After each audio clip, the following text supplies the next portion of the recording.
Hello, everyone. I am the president of the Harvard Business School Club of Toronto. It is a pleasure to welcome guests from Canada, from United States, Europe, and around the world for our conversation with Ed Hajim, who is the author of On the Road Less Traveled, the son of a Syrian immigrant, and a seasoned Wall Street executive with more than 50 years of investment experience. He has held senior management positions with the Capital Group, Ed Hajim, and Lehman Brothers before becoming chairman and CEO of Furman Zeltz. Hajim has been the co-chairman of ING Barings, Americas region, chairman and CEO of ING Eltis Group, and ING Furman Zeltz Asset Management, and chairman and CEO of MLH Capital. He is now chairman of High Vista, a Boston-based money management company, and in 2008, after 20 years as a trustee of the University of Rochester, Hajim began an 8-year tenure as chairman of the university's board. Upon assuming that office, he gave the school $30 million, the largest single donation in its history, to support scholarships and endow the Edmund A. Hajim School of Engineering and Applied Sciences. Through the Hajim Family Foundation, he has made generous donations to organizations that promote education, healthcare, arts, culture, and conservation. In 2015, Ed received the Horatio Alger Award, given to Americans who exemplify the values of initiative, leadership, and commitment to excellence, who have succeeded despite personal adversities. Ed will be speaking with our officer, Mike Abramsky. And Mike is a successful technology leader who has led turnarounds at 2 enterprise software companies.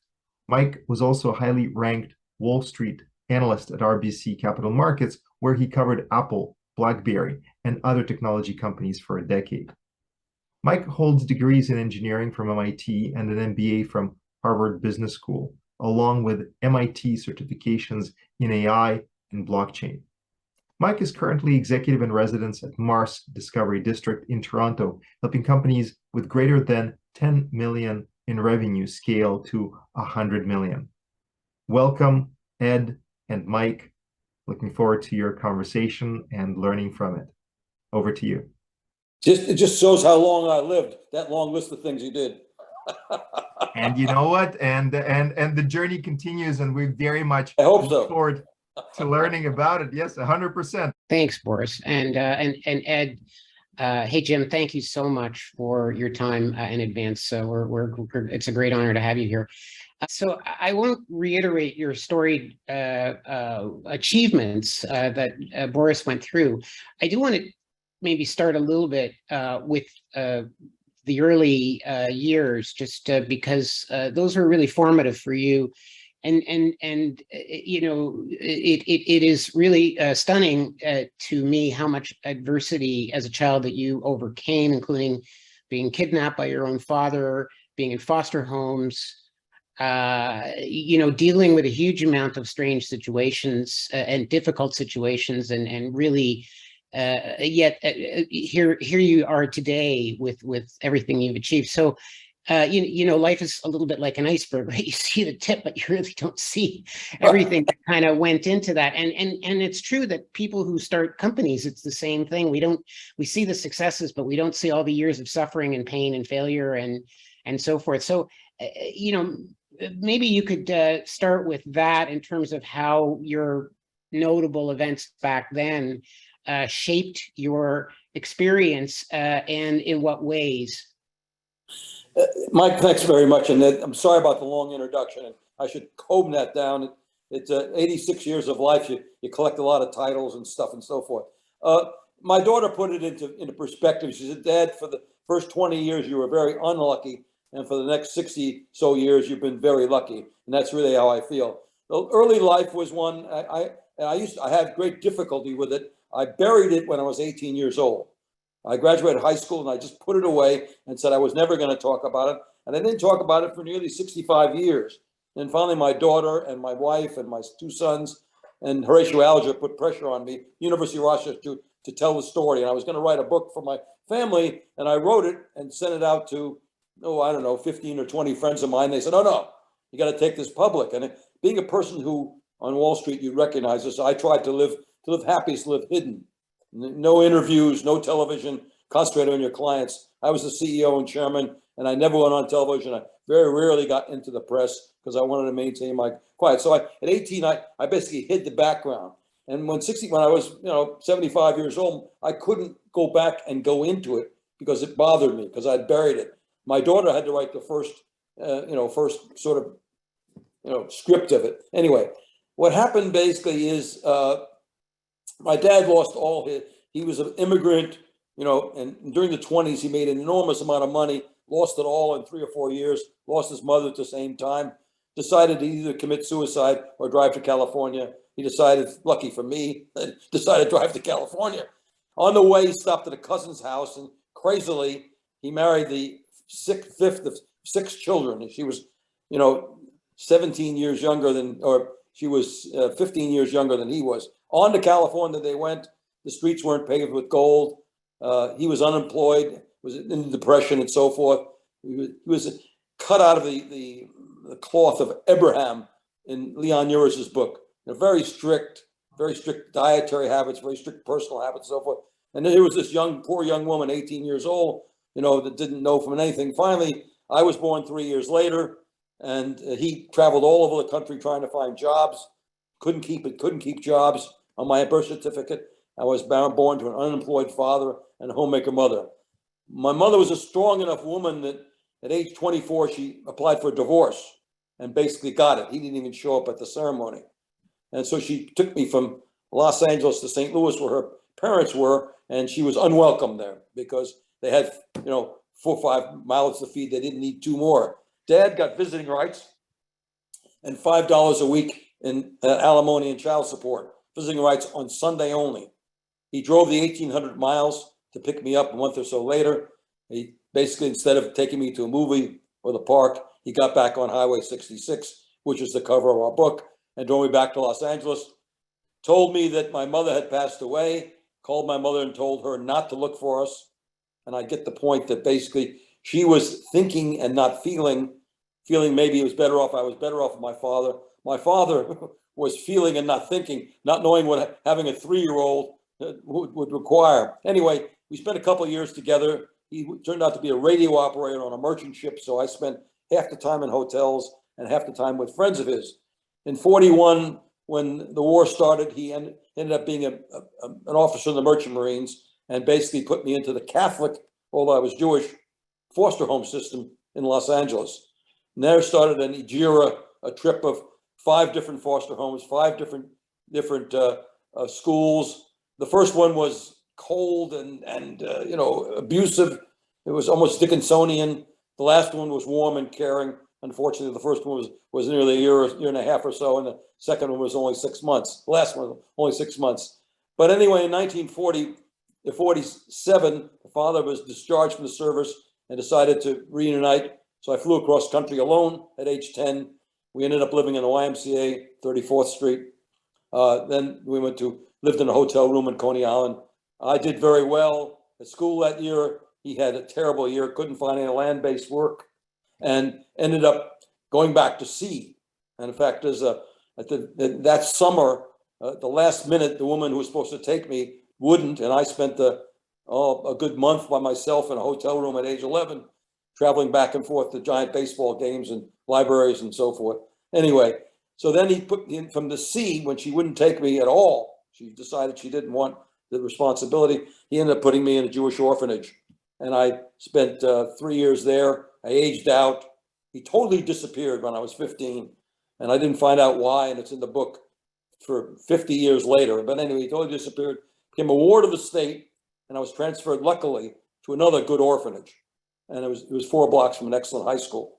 And I then visualized my ticket out, which was education, a private college, not city college, a private college. I set my goal on that, and I eventually got a naval scholarship, NRTC scholarship. Only 1,200 kids got it in the country, and I went to the University of Rochester. So that's the saga. Now, what did this do for me?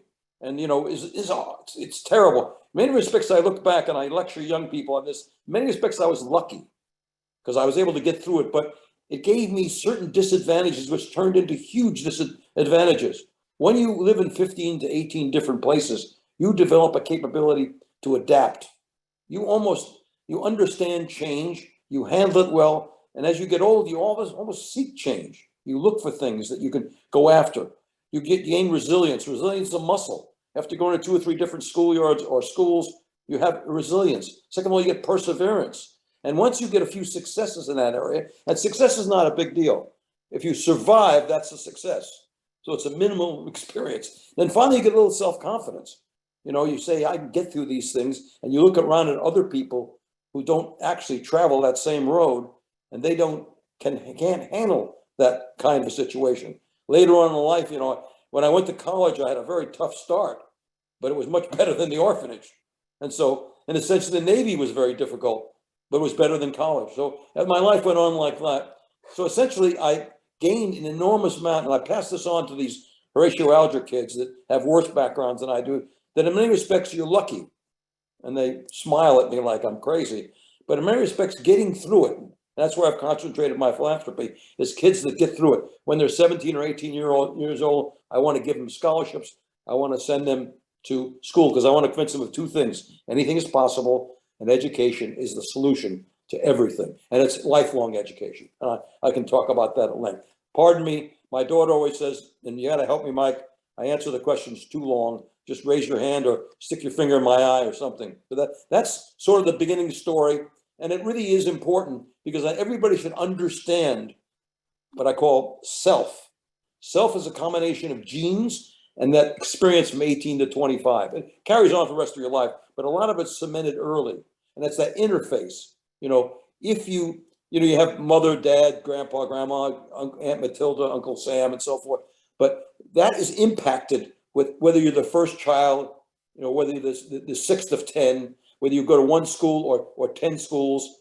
This is who makes who you are. And it tells you about yourself, which you have to get a handle on sometime in your 20s or early 30s at the latest, of how you make decisions, why you make decisions, why you get angry, why you're able to handle certain things by understanding yourself. So I put life in 4 parts: self, family, work, and business, and community, which is giving back. These are the 4 parts. That self thing early in life must be handled.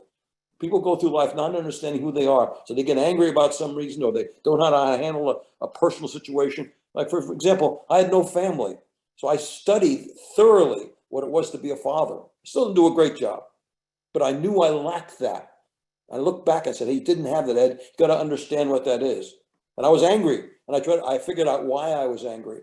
Very simple reason. For 18 years, I always asked, why me? Why am I in an orphanage? Why am I in a foster home? Why can't I swim or ride a bicycle? But I found out why I was angry. Then I was able to direct that anger toward making myself better rather than at other people. And there's my third point. Sorry. Never be a victim. Excuse me. So Ed, if I may, I apologize. That was really, really a great recap, and very humble about it. I think you've just described the background of major career criminals and people who are angry, who reject society. Like, what is the difference for you and the insights for the people in the audience about those 2 paths? For the same kind of upbringing that can be useful as we think about ourselves and knowing ourselves, I guess. So you have to go back to genes, and I can't take credit for that. But there are, and that's why I like everybody to look back at their background and pick out these things. I was in a Catholic school for 5 years. The nuns made it very simple. You go this way, you end up in the right place. You go this way, you end up in the wrong place. That wrong place is not so pleasant. And if you're 6 or 7 or 8 or 9, 10 years old, that makes a big impression on you. And they taught me the golden rule with the golden ruler. I mean, you didn't mess around. They made it very clear. Second thing is my father. I gave my father, and one of the ghostwriters wanted me to hate my father. I love my father. And I think everybody needs this, even if you don't have any parents at all. You got to have somebody who believes in you, and he believed in me. Now, he was never there, but his letters, his phone calls, his telegrams. You're the greatest. You're going to be good. Cleanliness is next to godliness. Always stay with the right people. He sent me messages. but he was always there for me. And that was very important. The third thing was Saturday in my lifetime, the big thing was movies. And you went to the movies, there were guys on the screen that always did the right thing. You know, Jimmy Stewart, John Wayne, and they may have smoked a cigarette at the end of the battle or something, but they always did the right thing, and they always ended up doing very well. So there's that sort of role model capability. And then, but there's a certain amount of genes in it. I was a good math student. I although my report cards as a child, I remember vividly one nun said, Eddie seems awfully smart, but we can't tell because he's so mischievous. I used to get in so much trouble all the time. And again, that's a little bit of the genes there too. But those three things sort of foundation. One is just have somebody interested. And I'm involved in a group called Wiley in Boston. They take on foster children who don't have, parents of sorts, and they make that child report to or talk to a counselor once a week. And that makes a big difference. Kids don't flunk out of school academically, they flunk out socially in most cases.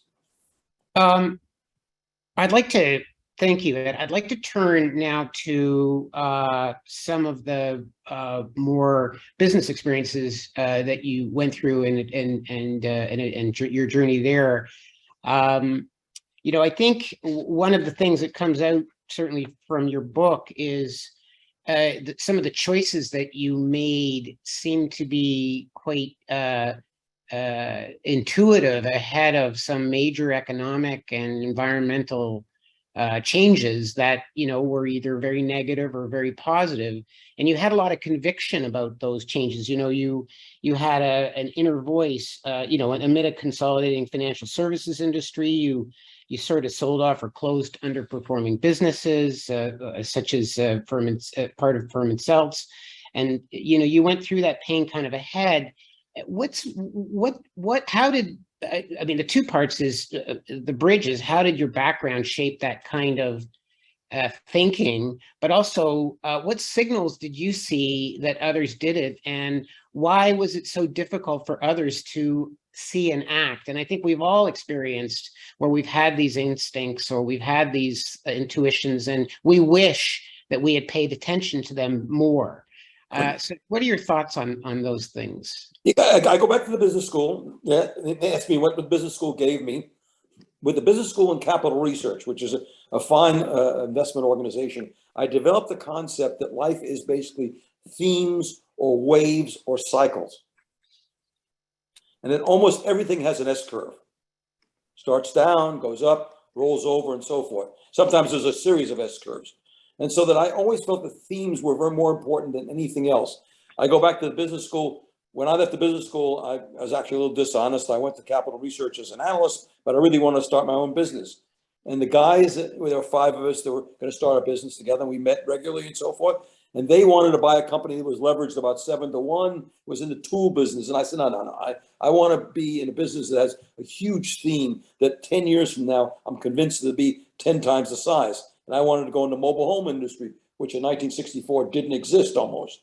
But there was a paper in Stanford that said this was going to be a 10-fold increase in volume somewhere down the road. I say we broke part. I stayed as an analyst. And Capital Research, if you looked at the way they invest, they look at themes and cycles and waves. That built on my business school strategy mentality. And so, but I still want to start my own business, and I made a huge mistake by starting my own business. They spun me off, and that was a great learning experience. We can spend time on that, but I want to get back to your question. I got the E.F. Hutton, and I looked at the business, and I was in the institutional business, and I realized that the whole industry was changing. Retail was everything, and institutional was sort of small, minuscule, but I realized that was the future. Hutton decided after I built the business that it was big enough, they didn't want it to be any bigger because I was starting to impact the retail business because of commission levels. And you can relate to this. So, but Foman, who's a present CEO, is a buddy of mine. I met with him almost every day and so forth. I said, Bob, you can't do, no, Ed, we want you to do retail because that's our real business. No. I said, Bob, the future is institutional. And Lehman Brothers was building this 400-seat trading room to take advantage of the institutional business. And I made the trade from Hutton to Lehman based on theme, cycle, the next step in the world. And it And, was a and mistake. sorry, may I ask what gave you that conviction as opposed to maybe many of us that would have said, okay, well, this guy probably knows more Yeah, than you I can do. become president of Hutton, be the head of retail, you're on your way. Hutton got a huge business. No, I feel very strongly that there is an S curve in almost everything. And in my mind, retail was starting to come to an end because the commissions were much too high, and this commission change. And I went through there's a case on me at the business school. And I was there in May of '75 when they went from fixed to negotiated commissions. And so I saw the whole retail business was going to go down. Then you look at the institutional growth, the growth of mutual funds. I mean, I went to Capital Research, they had 350 million. By the time I left, they had 4 billion. Doesn't sound like very much. That was a tenfold increase in 10 years. And you could see that the retail was going to move more into mutual funds and the institutions were coming big time. Plus international was opening up, which was almost all institutional. So I saw the future as institutional, not retail. And therefore that I gained enormous conviction. Then I saw Lehman Brothers willing to spend, they bought 4 floors of 55 Water Street. They're willing to put millions and millions. In those days, by the way, Lehman's capitalization was $24 million. They were putting millions of dollars into a trading room. So that was that check. What you want to do basically is take your theme and then test it. And if you get smart enough people, also there's a guy named Johnny Rosenwald who I bumped into who started to trade blocks of stock. And so I had a bunch of checkoff lists, and I really felt retail was going to be a very difficult business over time, given the commission levels, because you can't change people that much. And they had a huge body of people who were doing these 25 cents a share commissions with Mr. and Mrs. Jones. Mr. and Mrs. Jones is going to wake up, and the mutual fund business started to really grow. I mean, I left Capital Research at 4 billion, and they were, growing like topsy. So servicing Capital Research to me was a better deal than having a whole bunch of retail clients. But this went on to the same reason, and the firm itself, my whole concept was you had to ask what's next. And being a medium-sized investment bank, if we didn't have something new almost every year, you were in trouble. I used to saw it's a lily pad. I see you jump on the lily pad, then everybody jumps on the lily pad. Lily pad starts to sink. You better get moving to the next thing. So every year we had the same thing at the golf club in Nantucket. The board is only 4 of us that run the club. Every year we have to do something special because I think things only go in 2 ways, up or down, and especially in the financial business. I mean, look at in the 20 years I was at firm itself, 75% of the companies in my arena either got bought out or went out of business because you had to keep going because the industry was changing rapidly. And you're a software guy. Tomorrow morning somebody's going to come up and do exactly what you're doing. So you got to keep adding bells and whistles. So I'm still theme oriented. I mean, even today in my investment themes, I was very enthusiastic about energy because I could see that this whole transition concept that everybody has is wrong. And we made, lots of money in the last 12 months where a lot of people didn't. And it's I want to come back to that, please, because I think we want to have a little bit of insight into not only just what you're looking for, Gab, but what do you think of the current environment, which, very difficult for everyone to navigate right now. And even experienced professionals who are very successful on Wall Street talk about how challenging that is. More complicated now than ever before. Right. So I'd like to come back to that, but I do want to go to what you referred to earlier on the mistake side, because you said you had made, you wanted to talk about this, which is you made some, some giant error. I spun myself off. Sorry, go ahead. I was very successful. I had a 1967-68 record, which was up over 100%, and I was gangbuster. So I got full of myself. I got what I considered the disease that some people get. I got a little bit of hubris. So I wanted to spin myself off. I actually forced them to spin me off. So I got their agreement, but not their blessing. So they were looking for me to fall. But I started a little tiny company from scratch. You would enjoy this. We got 400 square feet in the back of a bowling alley. And the 2 of us were sitting there, with no money under management. And over a period of 3 years, we built it to 125 million, which was a big deal in those days. Growth Fund of America, which I found, in New Jersey and bought it for $50,000. Turned out to be the 3rd best performing fund in 1971 of 600 funds. I was on my way, and the company did some things like I was marketing through them, so I was able to concentrate 100% of my time on managing the portfolio. They decided that I couldn't market anymore. So I decided, I can market. I went out and I raised 5 different pension funds. I went in institutional business because I didn't have retail distribution anymore. So I had these 5 guys I had to call on every quarter. My company got to 25 people, and with the hubris, I made a huge mistake. I tried to manage money, manage people, and market. And I found out that you do that and you fail automatically. Now, I also blame the market because in 1972, the concept changed. Instead of, earnings being important and, low PE work and so forth, that year, 50 stocks, enormous multiples went up. Capital Research had the worst year in its history, and so did I. And I was minimally financed. I took all the money in the world I had, and I bought 30% of this company. Capital Research was really friendly. They put up equal money with me. They put up 700,000. I put up 300,000, which all the money I had in the world. I had 3 children, house in Greenwich, a few little problems like that. Probably should have stuck with it because I had some good clientele, but I started getting redeemed, and I was only 35 years old, and so I closed it down. I learned that early failure is a gift. It's a real gift. I learned enormous from that. I learned the major thing that really is very important in life is if you do something like marketing, it has certain capabilities. And those capabilities are usually deleterious to managing money.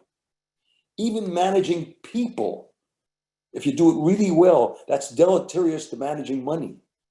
See, some things are managing people. You got to sit and listen to, Mrs. Jones, one of your analysts, his sick wife or something else, and here you're looking at the screen. You want to trade and so forth. Or over here, and in marketing, in my mind, when you try to market something, you keep going after and after. In stocks, sometimes you sell, get out, buy and sell. So each one of these talents require enormous focus. Once you start focusing on one, you lose your capability to do the other. It's easy when I talk about sports. Would you back a golfer who plays half his time in tennis? No. Would you want to go to a doctor, for a brain tumor if he does shoulders and knees on the weekends? No, you would never do that. But we in our business, I'll market, I'll go out and sell to clients, and I'll come back and manage the portfolio, and I'll deal with one of my analysts' personal problems, or my secretary is sleeping with one of my portfolio managers, or some other damn thing like that. Or Furman says I fired 2 people in 20 years.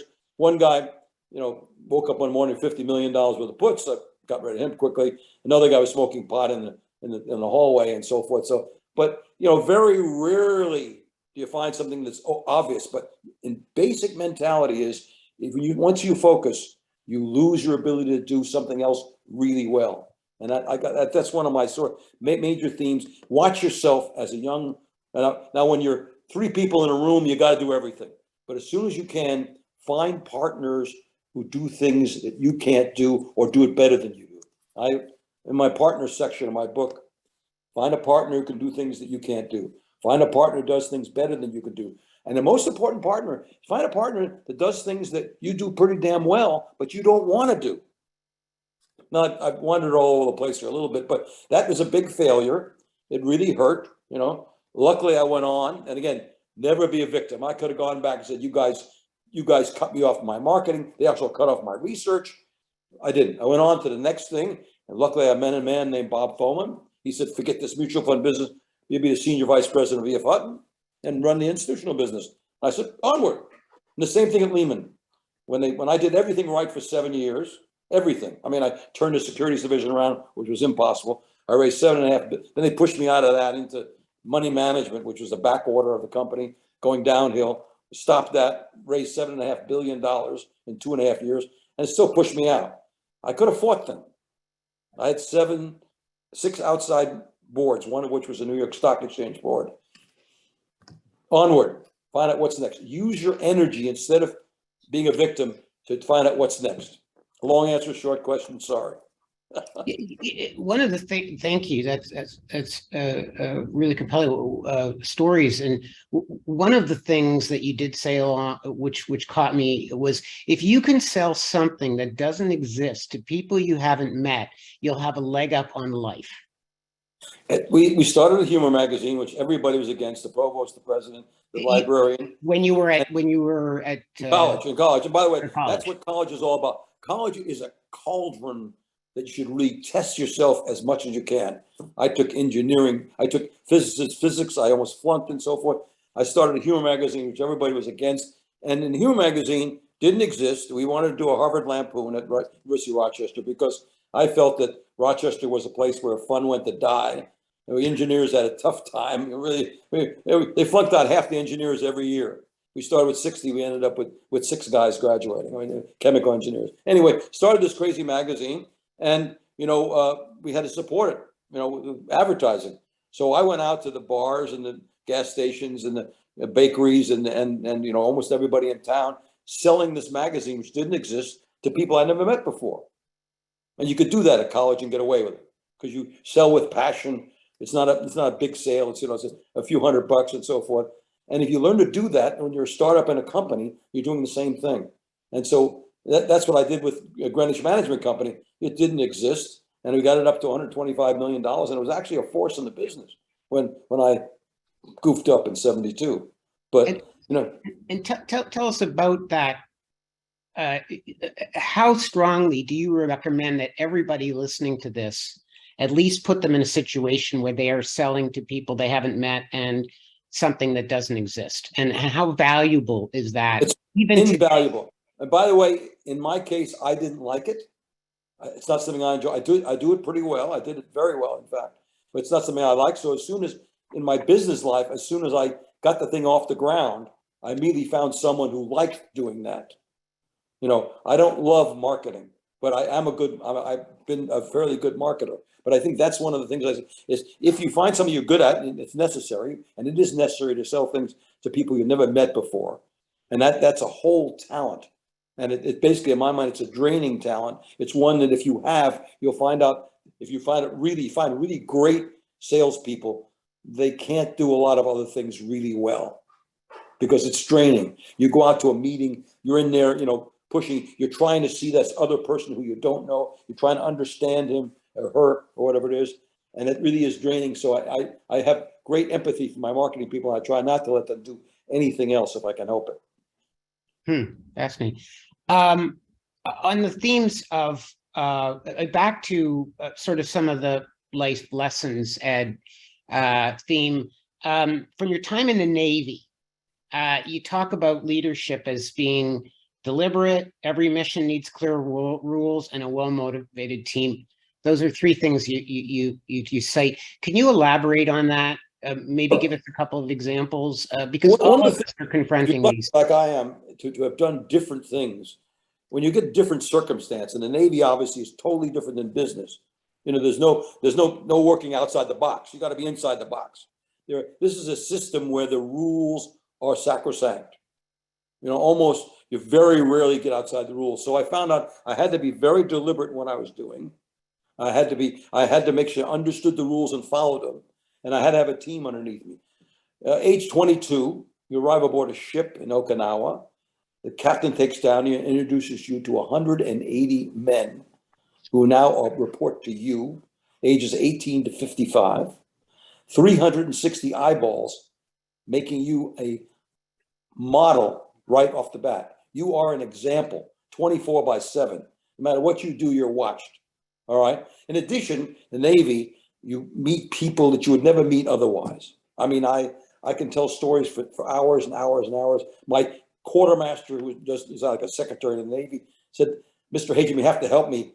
My father is younger than I am, and I go home every night and have to pull him out of a bar. How can I handle this?"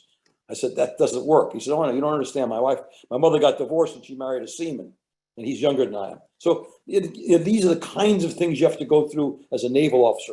But really, to get the job done, you must know the rules. There are significant rules, and in life, and again, the captain's position is there's no question. But if he says something, it's right. I mean, I got woke up in the middle of the night one night when we were darkened ship, and I'm the engineering officer. He held his hands over the porthole so he could see the light. I said, "Captain, you're talking about ships seeing us." And he said, No, you don't see. This is light right here. I want that fixed right now. And you say, "Yes, sir," and that's the ball game. And what you understand is when you're in a system, you got to deal with that. And again, at Lehman Brothers, I had to deal with a guy named Glucksman. and I worked on it for 7 years. I finally gave up, but for a while I really worked on trying to find some way to make it work with the two of us, because I was stuck at Lehman Brothers, and it was a good job. I really enjoyed the rest of the people. They're super bright people. They knew everybody in the world. It was, for a kid from an orphanage, sitting in a room with the King of Spain and the Federal Reserve Chairman, and it was a pretty good deal for me. I sort of put up with Glucksman, but it obviously didn't work on a long-term basis. But the Navy was a great experience, and it taught me, what it was to be a role model, and what it was to handle all kinds of different problems as a very young man. 24 years old, taking a 400-foot, 4,000-ton ship into Saigon with the navigator yelling, saying, "Ship aground, ship aground," or the pilot saying he wanted to go faster than I wanted to go. Navy stories go on and on. 3 years I almost stayed. It was a wonderful experience. There was too much of a gap. Again, here's me again looking at the world. I'd love to be a captain. I was a lieutenant. Between lieutenant and captain was 20 or 30 years, and I wasn't willing to do that. I also felt that in the middle there was probably deep water for me, something that I couldn't do as a human being, because I couldn't follow all those rules. I mean, some of the rules I disagreed with, and so I knew I wouldn't be able to make it in the service, and so I got out. Although I loved it. And, I want to jump forward and then back to this, but jumping forward on this theme today, managing millennial workforces or remote workforces through Zoom who want to be part-time, or managing, it is like, when you look at this kind of situation, how do those rules get applied? The rule at the very top is every system is different. The Navy is totally different than a startup shop, and you got to take that system and try to understand the fundamentals and the mechanics of that system. This is a whole different ballgame, millennial. Even the way you talk to them, you can't talk the same way. When I was a naval officer, I said something, people paid attention. Now, I got a kick out. I'm chairman of High Vista. When they introduced me 5 years ago, I was in my gray suit, my white shirt, and my yellow tie. And I looked at the crowd. There wasn't one person with a jacket on. I said, the rumor that I'm going to change the dress code is false. I had to communicate with them, and I spend time. Each person, all the kids wear beards. I mean, in the Navy, no facial hair whatsoever in those days. So today, take each system and ask yourself the question: what are the real differences? What are the fundamentals? What are the keys? When I went to Furman Cells, I wrote a 40-page paper, and in each case I put down keys to success. And in today's, one of the keys to success is this unique management capability. And by the way, taking a huge turn with remote stuff. It really is different. Now, remote stuff will get better, as you and I, but it's still a whole different experience. I mean, the concept that, when you can walk down the hall and walk into somebody's office and talk about something, and then walk back to your office and say, I forgot something, go back down the hall again. That's not available on Zoom. So you got to think about the real differences and work on using the present technology in a way that is somewhat works on getting back to where we were before, because some of the belly to belly is absolutely required. So how do you, I don't want to, I mean, we're not going to reinvent the world here, but do you have any thoughts on how that's going to evolve to address that? Well, first of all, the hybrid, you have to have some time in the office. You have to, I don't believe you can run a company, totally Zoom. And I think that people are trying to do that, and I think it's a mistake. People have to understand other people. I think it's a human trait to want to be belly to belly, talk to people. And of course, I don't know what conferences are going to happen, but there may be certain new kinds of arrangements, how you get together, new social experiences. The great success of the Japanese were a beer after work, and they realized that was their success because they were so fitted together. I was in a Japanese shipyard, and these guys all worked together. Well, the most important thing was after they had a social experience. Now, in a sense, I would say you take people out and say, what is the problem with Zoom? Throw the problem back to them. What do you need now that you're out 3 days a week? What are you missing? Ask them the question. And I think you'll have them develop methodologies. You might even talk about at the end of a Zoom meeting, what have we missed? You know, what's the next step? I find the Zoom meetings are cut off, it's over. You know, there's a whole bunch of, sort of social technology that has to go into the Zoom thing. And it's starting to occur. There's starting to be some, sort of informal Zoom. But that's a big problem, and it's a big change. Millennials are a big change too, because they haven't experienced the last 40 years is a disaster for the work ethic, because it's been the greatest period in world history. You know, including decline in interest rates. We can talk about that. But it's, it's been ex 9/11. I mean, most people, even 9/11, if you're in St. Louis or San Francisco, it was a big deal, but it wasn't the end of the world. So it's really been, unlike my father, who went, from the Spanish flu to the First World War to depression to war to inflation. By the time he's 70 years old, he had about maybe 6 or 7 years of his life that was reasonable. We've had, 1983 to today has been in everything. I mean, medical science, transportation, convenience. You took 1 billion people out of poverty. I mean, it's just been an unbelievable experience. I'm sorry to rant on about that. Oh, no, that's okay. That's thank you. Those are all really good thoughts. You talk about follow your passion, and I'm not, with great respect, of course, everyone does talk about following your passion, and of course you have your own unique spin on this, but often people, we, shall I say, compromise our passions based on immediate need and available opportunity.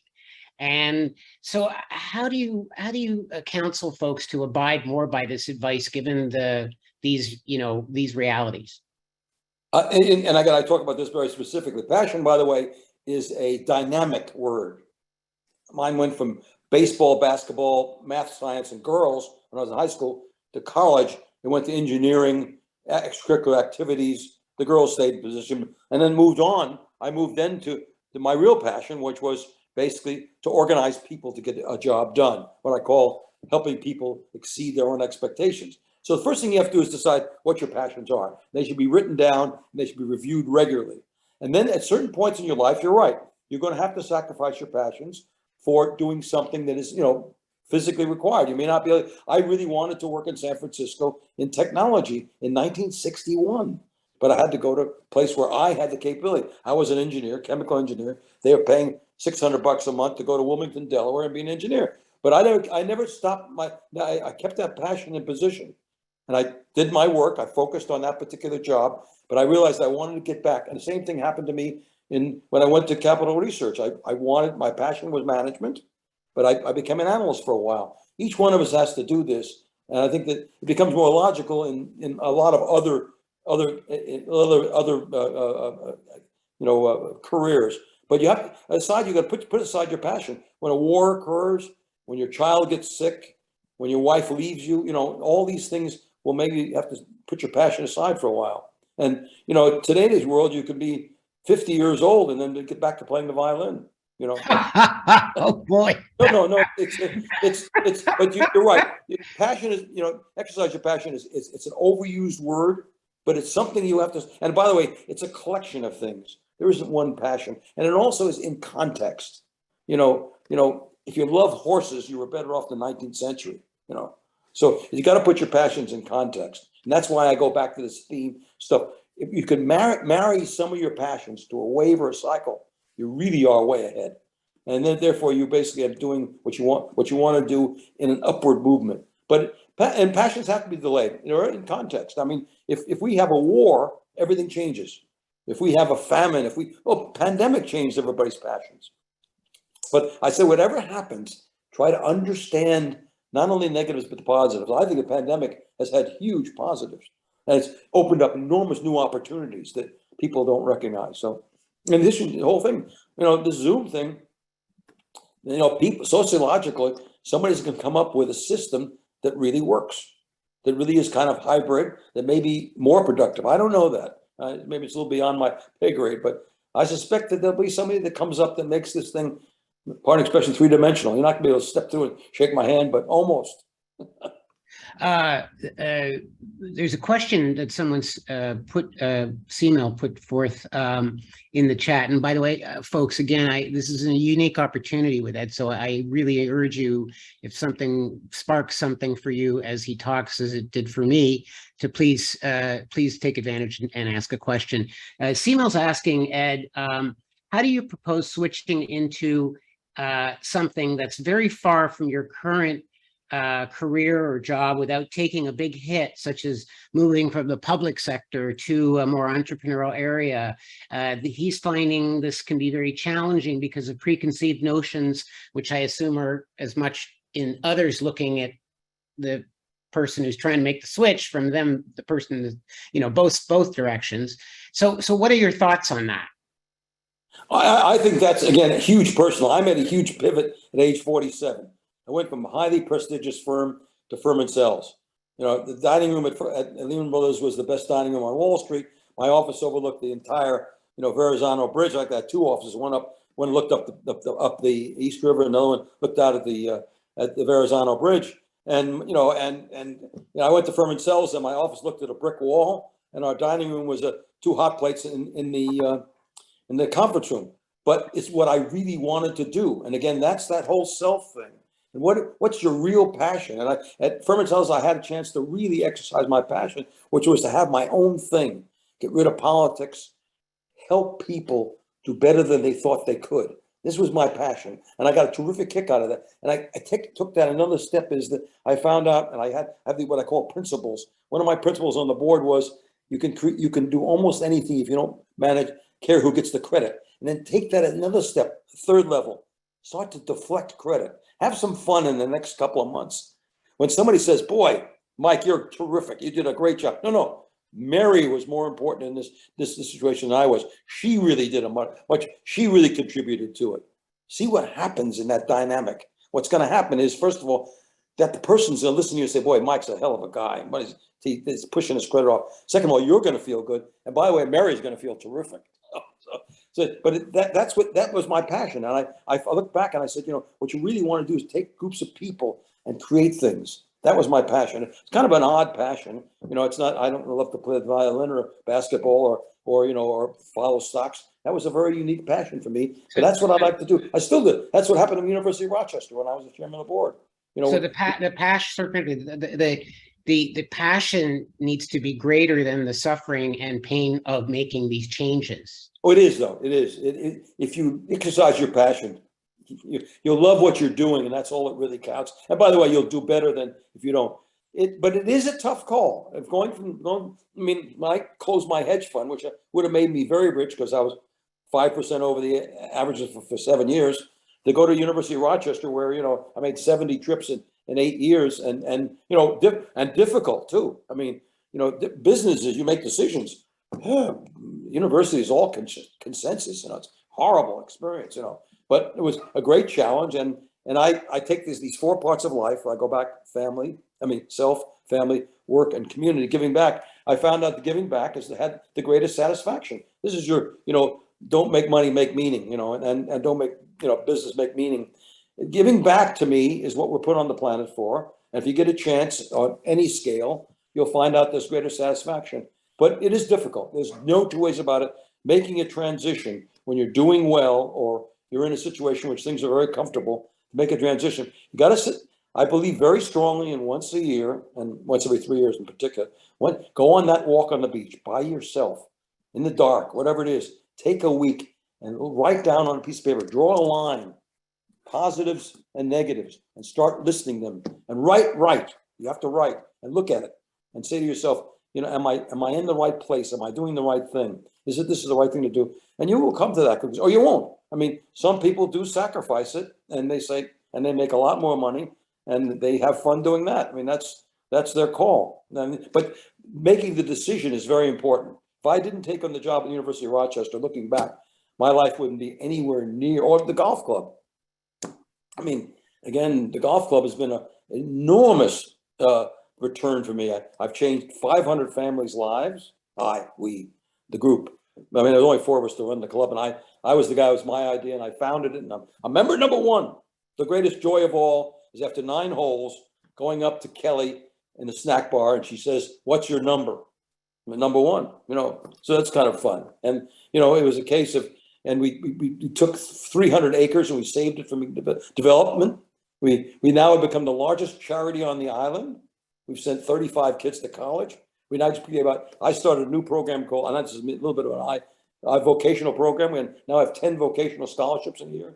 That's one of my mini crusades now, is vocational education, because that will change America. If I get a new word, and by the way, anybody out there is giving me a new word for vocational, I would really like to have it. I've got technical, professional, a bunch of other words. I got to get a word to get rid of vocational, but to see a kid that wants to be a nurse or a marine engineer or a first responder, see the lights in their eyes without having to go to college and study, 14th century Western European history.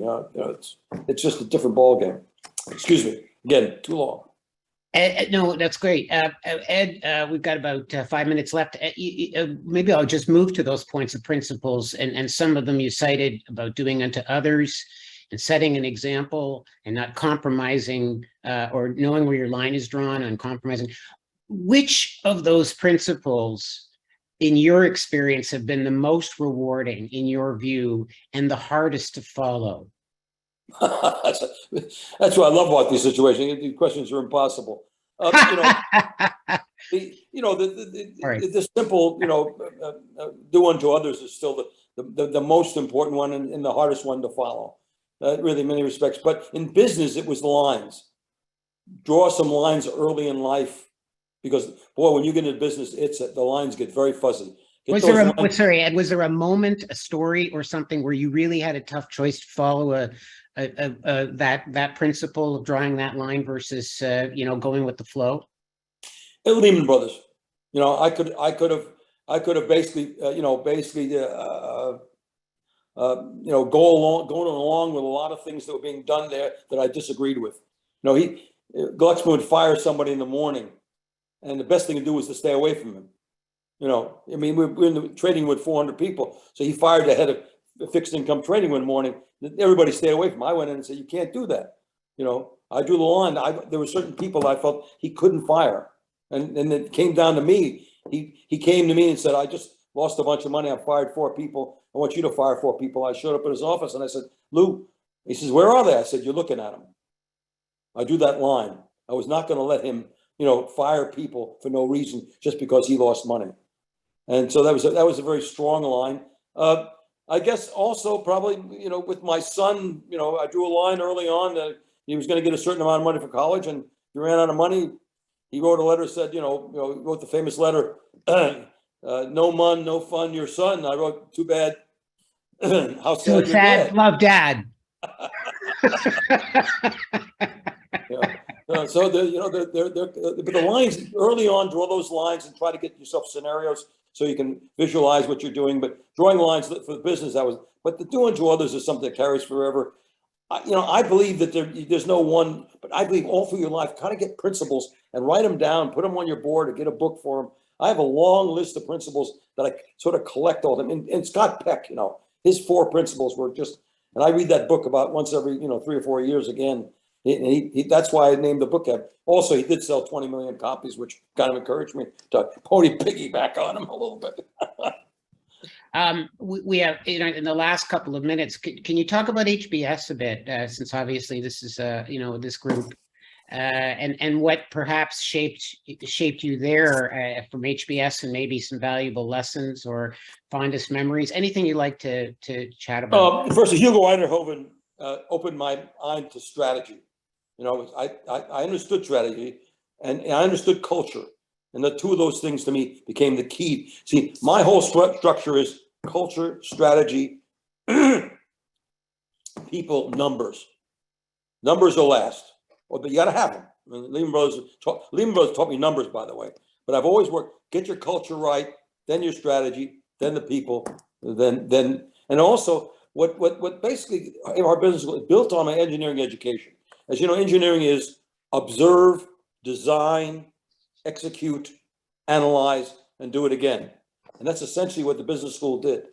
You look at a problem, you design, how to handle it, you execute the handling, you analyze your results. So it really was a building on my basic education. I didn't realize that until, I got to the business school. So the people, to me, mouth-to-mouth combat for 2 years taught me so much. I mean, I got riddled a couple of times by guys who were a lot smarter than I was. I riddled other people who, didn't have the right facts and so forth. Sitting every day at 90 people, and today it's even better because the diversity is greater, and having combat that you both went in, you studied the same thing, and you came in with different answers. I think it was just You wonderful. called it mouth-to-mouth combat. Yeah, mouth-to-mouth combat. Well, that's what it is. That's what it was, and being, cold called and so forth. And then the people I met just, unbelievable. Raul Bajaj, who became Mr. India, who's just unbelievable character. Charlie Rosati, who was the head of the IRS, the commissioner of the IRS, just one, and I become very involved in business school. My business school experiences, carried on. I was the chairman of the president of the Alumni Association. I've been chairman of my reunion, almost every reunion. So I've kept contact with it, and that's been a wonderful return. We've raised more money, I think, than almost any class in the history of the school. So it's been a great experience for me. I don't think that, but it taught me how to handle problems, and carrying with the engineering combined with that, it really was very, very helpful. But it was this process you went through. You automatically went at the process. You observed, you observed, you defined the problem. You put together the system of handling the problem. You executed, which is very important. That's why you asked me what was the difference between selling and installing. That's execution. Be careful when someone sells you something. Make sure you understand whether he or she is going to install it. Lehman Brothers sold me this bill of goods that they were different and they were going to be nice people and so forth and so on. They sold me a bill of goods. I got there. They were horrible. They didn't change a bit, but they sold it to me. I mean, I was convinced that I could overcome it, and that was wrong. And many, many cases, and you've been a research analyst. You've gone to many companies and got to be careful with selling. Guy can tell you his whole story, how wonderful it's going to be. And then is he going to be able to execute? Because they have the capability. And that's two things, by the way.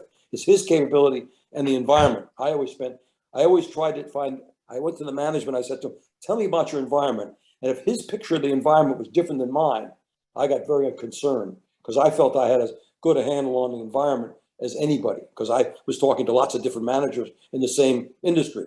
So, anyway. Well, it's 1:01. I just wanted to, we're going to end on time, but I really wanted to say that was an amazing set of insights. We really appreciate the opportunity to hear from you and appreciate you the time. We know you do many of these, and thank you so much. And it's been a pleasure. And my pleasure. We didn't cover one major point.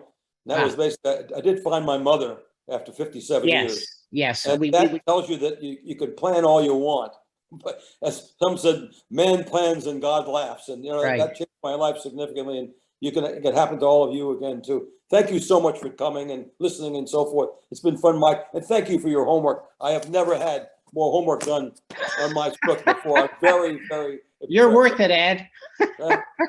Thanks very much. As they say in the trade, may the force be with you. You too. Thank you. Have a great day. 100%. All right. Ed, thank you for your time. Thank you very Mike. much. Everybody, we've copied the link to Ed's book, On the Road Less Traveled, into the chat. Have a great rest of the day, everyone. And if you can, go to Amazon and give me a rating if you love me, okay? Take care. 5 stars. Great. Take care. Be good. Thanks. Bye-bye. Bye-bye.